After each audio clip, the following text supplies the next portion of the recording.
Et tout de suite, l'invité de la rédaction avec Oumar Baldé. Bonjour Oumar. Bonjour Dounia.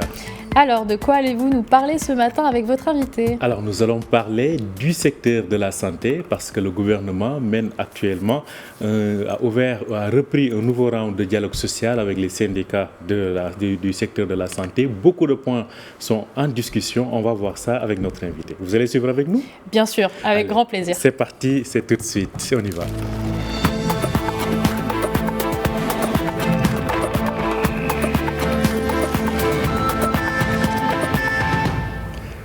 Bonjour et bienvenue sur Médien TV. Le ministre marocain de la Santé a lancé en fin de semaine dernière un nouveau round du dialogue social avec les syndicats de son secteur. Objectif, avoir une convergence de vues sur les grands chantiers en cours de concrétisation, à l'instar de la Haute Autorité de la Santé, des groupements sanitaires territoriaux, entre autres, dans un contexte de réforme du système de santé au Maroc. Pour en savoir plus, nous recevons Moulay Saïd Afif, il est le président du Collège syndical national des médecins spécialistes privés et président de la Fédération nationale de la santé. Bonjour et bienvenue à vous, Moulay Saïd Afif.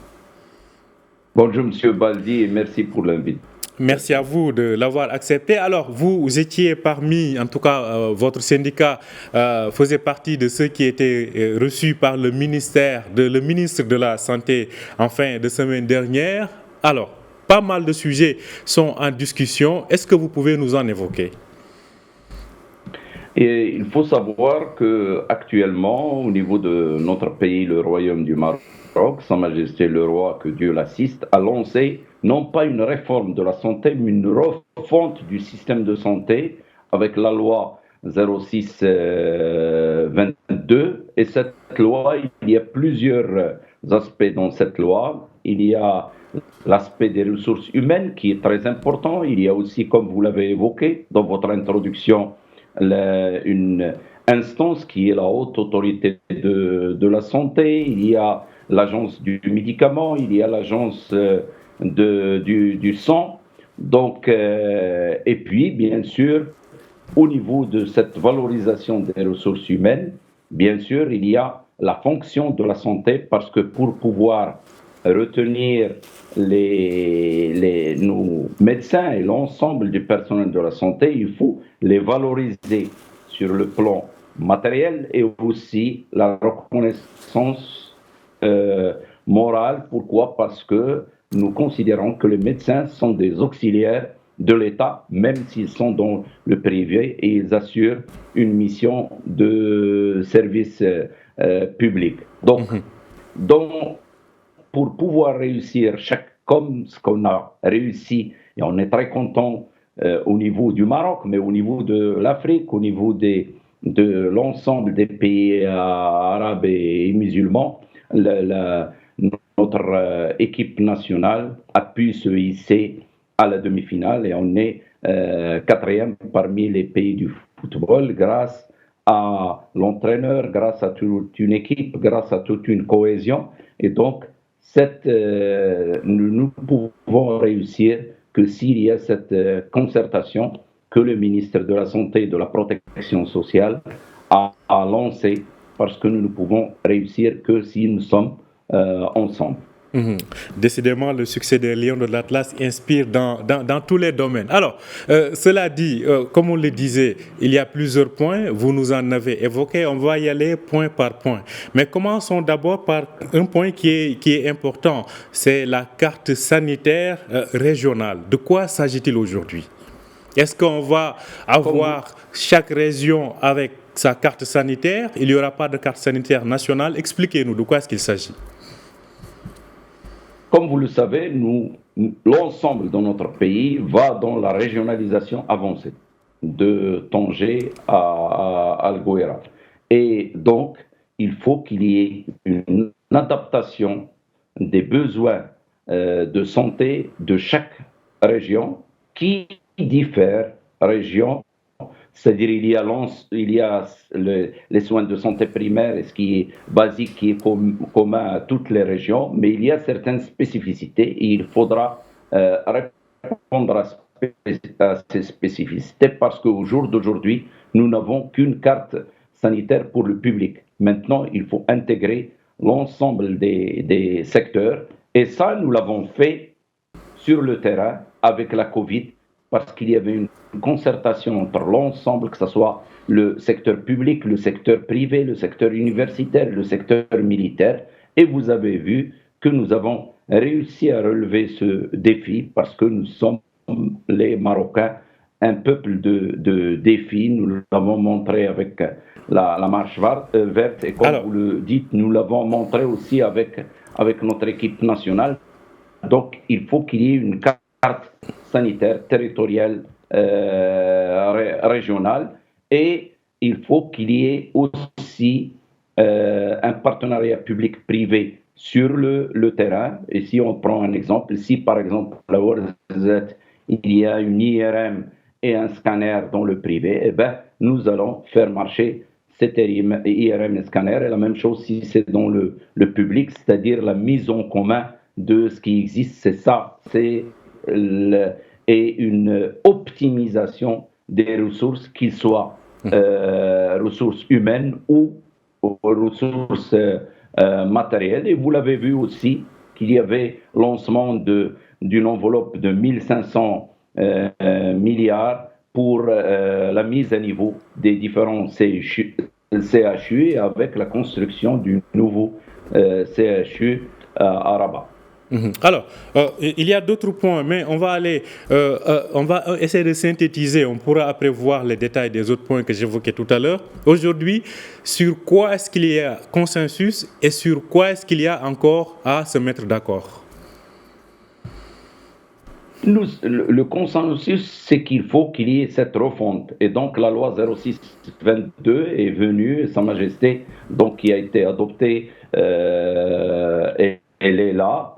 Vous l'avez évoqué, nous avons besoin d'une autre autorité de santé pour tracer une politique de santé à moyen et à long terme qui ne change pas avec le changement des gouvernements parce que nous estimons que la santé et l'éducation, c'est des choses qui sont au-dessus des partis politiques et qui doivent avoir l'adhésion de l'ensemble des composantes politique nationale et l'ensemble, comme vous l'avez évoqué, des composantes syndicales et puis les associations civiles.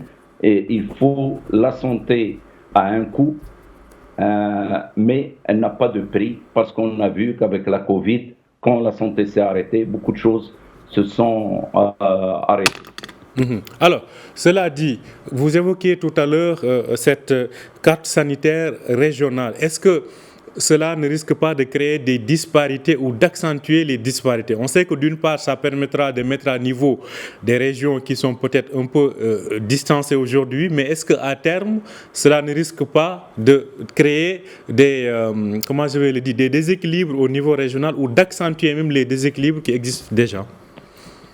C'est pour cela que j'ai dit il faut qu'il y ait les présidents de région, le maire, tout ce monde-là, les autorités du ministère de l'Intérieur, des différents départements doivent mettre la main dans la main et se concerter pour justement avoir une équité pour se soigner. Il faut qu'on se soigne de la même manière, c'est ce qu'on veut, de la même manière là où on est. Donc, quand il y a un manque, on rétablit ce manque et ainsi de suite. Mais si on n'a pas une politique régionale, on va continuer dans le système où on est maintenant, où on voit ces disparités dont vous parlez. Il faut commencer, on l'a vu, qu'on a pu le faire pendant la Covid, donc il faut aller, et il faut le savoir que maintenant on a 8 facultés de médecine pour augmenter le nombre de lauréats et que bientôt en 2023 il y aura une faculté au niveau de la région de Bni Mellal et c'est prévu d'installer 3 autres facultés, c'est-à-dire que chaque région sera pourvue de sa faculté de médecine, de son CHU, Donc vous voyez qu'on tend vers cette équité au niveau de l'accès aux soins. Alors, quand on parle de santé, on pense à l'infrastructure, mais il y a aussi les ressources humaines, aussi bien celle qui est sur le terrain, celle qui est déjà, les ressources humaines qui sont déjà opérationnelles, mais aussi celles qui sont en formation. À ce niveau-là, à travers ce dialogue social, qu'est-ce qui est prévu? C'est très important de parler d'abord, et d'ailleurs la loi 06-22 parle d'abord des ressources humaines, parce qu'on peut construire ce qu'on veut. Si on n'a pas le personnel, qu'il soit médical ou paramédical, qui va travailler, on ne peut pas aller loin. Et là, justement, il y a cette formation de base, à savoir augmenter le nombre de lauréats de médecine, et puis la formation continue. Et c'est pour cela aussi qu'il y a une fonction de la santé pour pouvoir mieux rémunérer le personnel de la santé et les médecins, parce que là, par exemple, quand le ministère ouvre des postes pour recruter des médecins, ces postes restent non pourvus parce qu'il n'y a pas d'attractivité. Vous avez vu ces derniers temps qu'il y a un appel de certains pays, que ce soit la France, que ce soit l'Allemagne, pour que nos médecins qui sont bien formés, et ça c'est une bonne chose, aillent travailler là-bas. Donc nous devons tout faire pour retenir nos médecins chez nous, pour qu'ils puissent soigner leurs compatriotes, sachant que dans quelques semaines, il va y avoir l'entrée de la couverture universelle et on passera il va y avoir 22 millions qui vont venir s'ajouter aux 11 millions de la CNSS et de la CNOPS et les 4 autres millions des assurances privées. Alors justement, en parlant de couverture sociale, de la généralisation de la couverture sociale, je pense qu'aujourd'hui c'est le grand défi du secteur de la santé avec ces millions de personnes qui viendront se rajouter. À ce niveau-là, pensez-vous qu'à l'heure actuelle, vous en tant que professionnel, je rappelle que vous êtes dans le secteur privé, vous représentez les cliniques spécialistes dans le secteur privé, aujourd'hui, pensez-vous qu'on est vraiment prêt pour que ce chantier-là démarre de façon optimale? Non, on n'est pas prêt pour qu'il démarre de façon optimale parce qu'il y a une chose qui est importante aussi qu'il va falloir régler tout de suite, à savoir la revalorisation de la tarification. Cette tarification n'a pas bougé depuis 2006. Et qui c'est qui paye? C'est le patient. Ce n'est pas le médecin. Une consultation pour un spécialiste à 150 dirhams et pour un généraliste à 90 dirhams. Il n'y a aucun spécialiste qui consulte aujourd'hui à 150 dirhams et aucun généraliste qui consulte à 80 dirhams. Donc, le patient paye plus de 50% de sa poche et là, ce n'est pas normal. Nous avons signé une convention avec la CNSS, le ministère de la Santé, l'ANAM, l'Ordre des médecins, les 3 syndicats, c'est-à-dire le syndicat national des médecins privés, le syndicat national des médecins de médecine générale, notre collège syndical des médecins spécialistes, l'Association nationale des cliniques privées, l'Ordre des médecins, la CNSS, l'ANAM et le ministère de la Santé, le 13 janvier 2020, pour une consultation à 250 dirhams pour le spécialiste et 150 dirhams pour le généraliste, ça n'a pas été fait.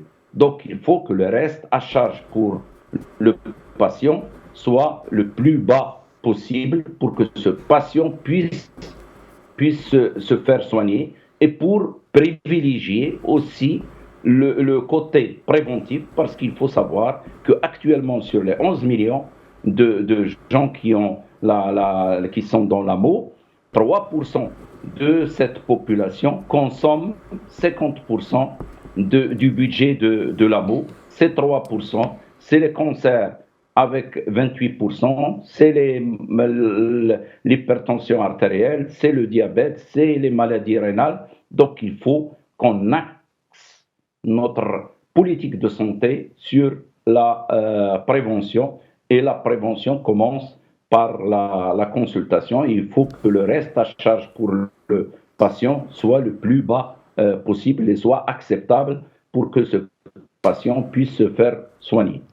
Alors, une dernière question, c'est par rapport aux perspectives de ce dialogue social dans le secteur de la santé. Le ministre a fait savoir en tout cas sa disposition pour prendre en considération l'avis du personnel médical, des représentants des syndicats. Pensez-vous qu'in fine, on parviendra à un consensus qui fera l'affaire de tous?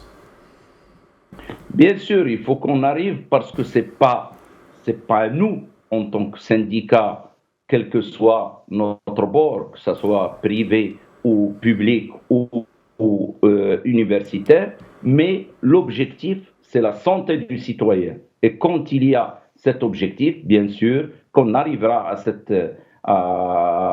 à ce résultat et à ce consensus, et parce que aussi, il faut le savoir, Sa Majesté le Roi, depuis toujours prône la concertation et nous sommes contents que Monsieur le ministre de la Santé et de la Protection sociale va dans ce sens-là. Et je dis qu'avec la concertation, avec la bonne volonté de tout le monde, nous ne pouvons que réussir et être au service de la santé de nos concitoyens. Nous ne pouvons qu'être fiers de notre pays, le Royaume du Maroc, parce qu'on a réalisé beaucoup de choses dans ce domaine. Il reste toujours des choses à faire.